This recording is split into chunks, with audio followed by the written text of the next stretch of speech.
Next up, I'd like to welcome up Pat, is it Agosto? Yeah. All right, Pat Agosto from Hard Times Cafe.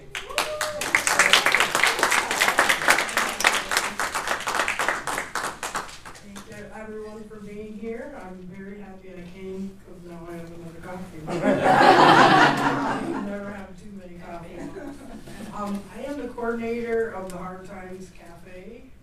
We meet at Westminster Presbyterian in downtown Grand Rapids in their dining room. We're a little bit different than a lot of the programs because we're not actually a food pantry per se. We have been there 17 years, not myself personally, but it's a group of people that are kind of self-run, and our goal is empowerment through a few different things.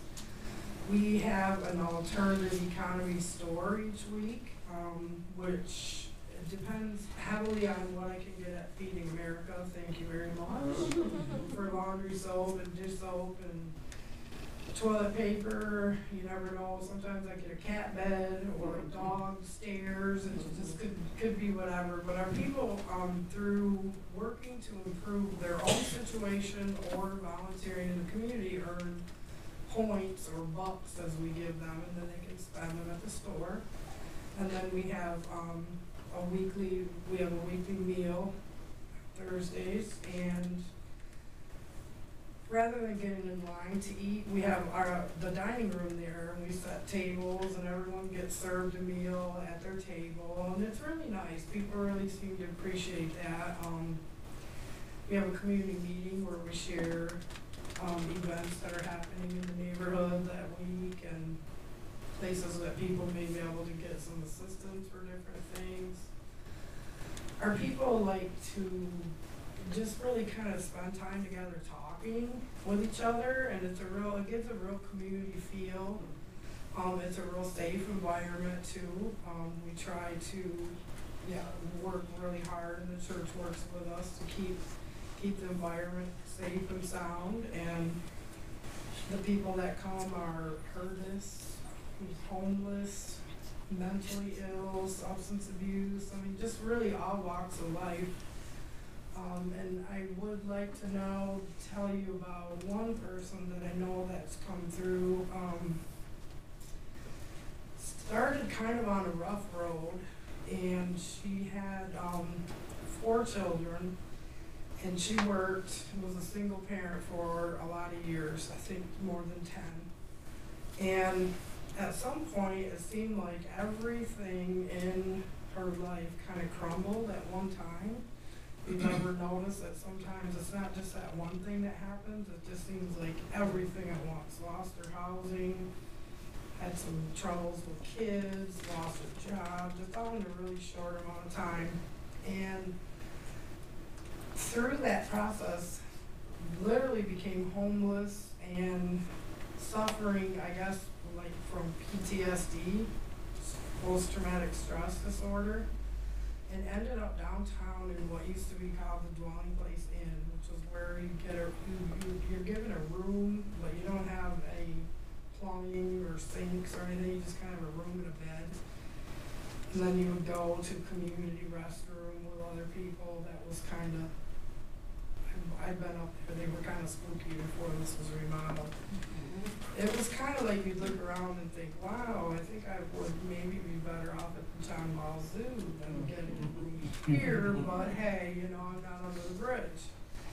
And then started to come to the Hard Times Cafe program, and just to start getting out again and starting to heal, started helping some people there,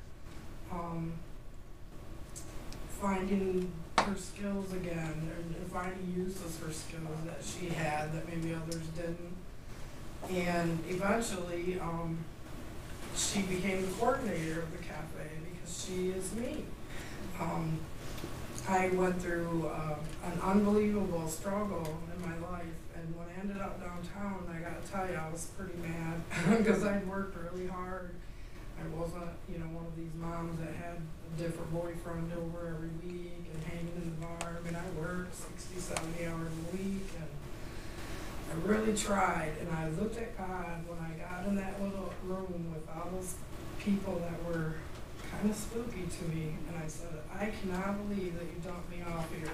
I really cannot believe that this is what you have for me.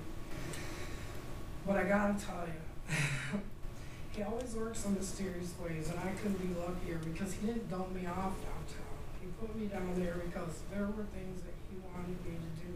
And because of all the negative experiences that I've had, I'm sorry, I can get in there with my people and really understand and care, and I have credibility with them because they know that I know. I really know.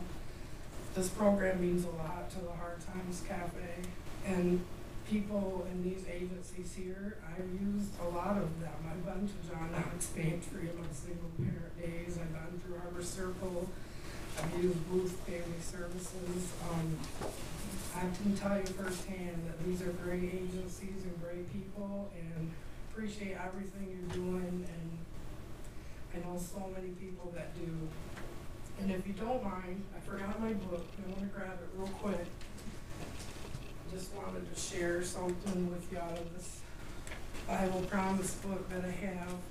Quick find the right one. I looked at a few. It's short. It's from Matthew 25, verse 40. And it says, the king will reply, I tell you the truth. Whatever you did for one of the least of these brothers of mine, you did for me. Thank you.